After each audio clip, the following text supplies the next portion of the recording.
Yes, Dad. Yes, he's dead. I killed him. No, you can't do this. No. We're protected. This place is protected. Protected? How protected do you feel right now?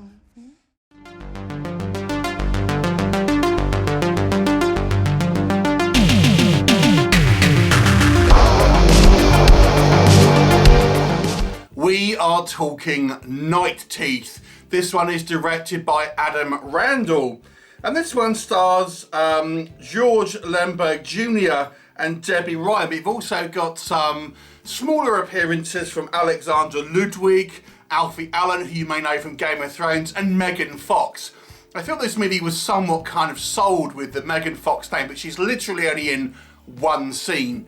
I've recently talked on a podcast, the direct-to-video podcast, about this sort of subgenre, so to speak, of these rideshare movies that seem to be coming out. I would say arguably started with Tom Cruise's Collateral, but we've seen stuff like One Night in Bangkok, Driven, and most recently Night Drive. And this is another one. This is a vampire version, however.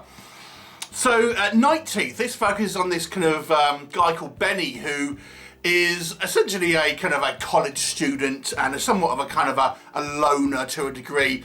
And he takes the place of his brother one night, who is a kind of a rideshare, taxi driver, chauffeur type sort of a thing, and ends up kind of picking up these two girls, young kind of like socialites from the Beverly Hills area, who happen to be vampires.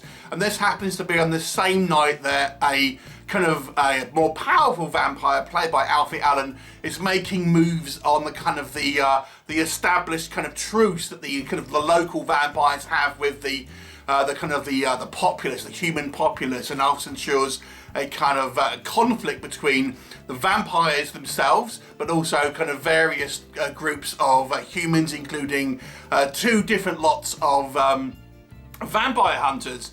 What'll happen? You'll have to watch the movie to find out.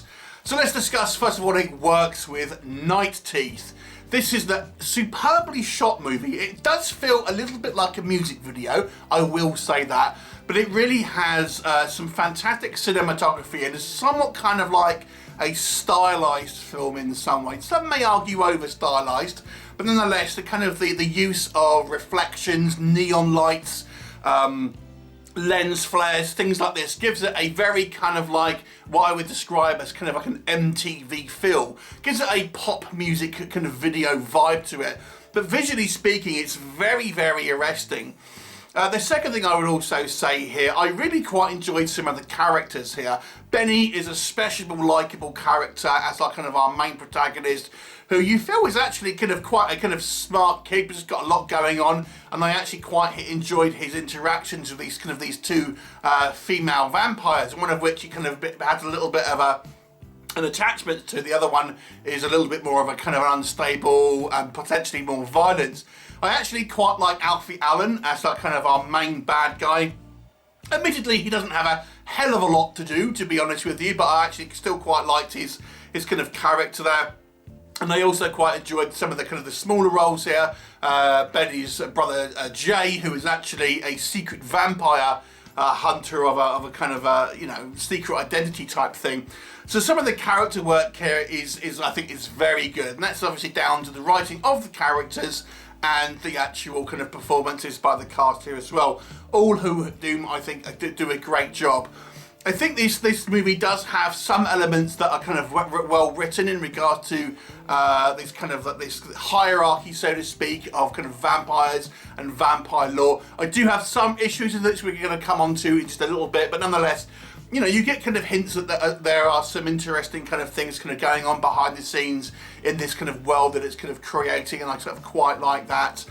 And then the movie is kind of fairly kind of action-packed in certain degrees. I mean, it does say sometimes the kind of the action sequences, so to speak, happen kind of off-screen or just kind of are obscured some way. But there's always some type of violent kind of confrontation happening, kind of peppered throughout the movie, albeit sometimes we don't really kind of see it all, but we know it's kind of happening, and therefore I think it does create an element of kind of tension, and I have to say I was intrigued to see where this kind of story was kind of going. There's a lot of elements that are in play here. As the movie progresses, it kind of introduces more characters as the sort of the film kind of goes on, and some quite late in the game. You think, oh, how are these going to all kind of stack up? So I was intrigued to see where the kind of the movie kind of played out ultimately. What doesn't work for me, so it's essentially some of the inverse of what I've spoken to. I do like some of the writing here, but on the other hand, I do feel this world is not as explored as I feel it could have been. We are introduced to characters and concepts throughout the movie, some of which are a little late. And we have, for example, this kind of setup where we learn that there are these 5 kind of like head vampires, and they have a truce with the humans, and a lot of the humans have kind of forgotten about them and things like this. But it's so just kind of like said in just exposition dumps. We never really feel like we kind of get to know how this kind of society really works outside of a few kind of exposition dumps kind of here and there. And so when, for example, there's a power play, when we have our main bad guy vampires played by Alfie Allen trying to kind of have a power grab for these kind of other sort of families, almost like mobs, you know, kind of like mafia families. You never really feel like you really care because you feel it's so not particularly well established, if that makes sense.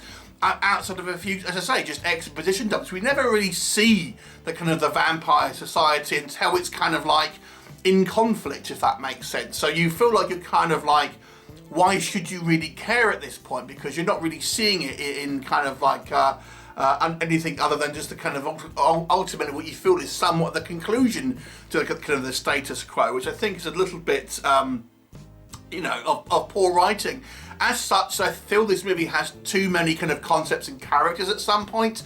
For example, we have Benny's brother Jay, who seems to be the leader of this kind of like this local chapter of these kind of vampire peacekeeping agents. I suppose they're not really hunters because they're trying just to keep the I suppose the truce going between the vampires and the humans.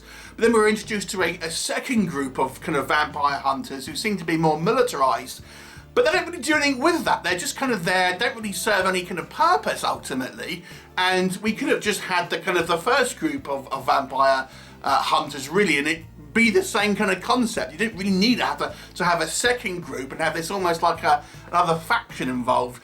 And it's the same thing with the kind of the actual vampires themselves. We have, for example, Alexander Ludwig's character coming very kind of late in the game, and I also don't really understand how the vampire kind of powers work in this movie. For example, and again, I'm going to be somewhat vague in regards to the description here. Alfie Allen's plan is to ultimately send these kind of 2 vampire girls to go out and do his bidding, and they come into conflict with other vampires. But there seems to be a hell of a lot of other vampires, but these 2 female vampires seem to be able to breeze through them without any real problem, and I don't really know why that is.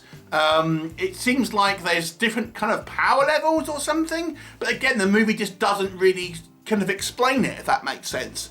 And as I've mentioned, I do feel this movie is somewhat kind of over-stylized for some, feeling very much like a kind of a music video. And then some people may be frustrated that we never really get to see any really kind of like graphic kind of fight scenes. Instead, a lot of them are happening kind of in the distance, for example, or obscured by a window and things like that. So some people may feel a little bit blue ballsy about it.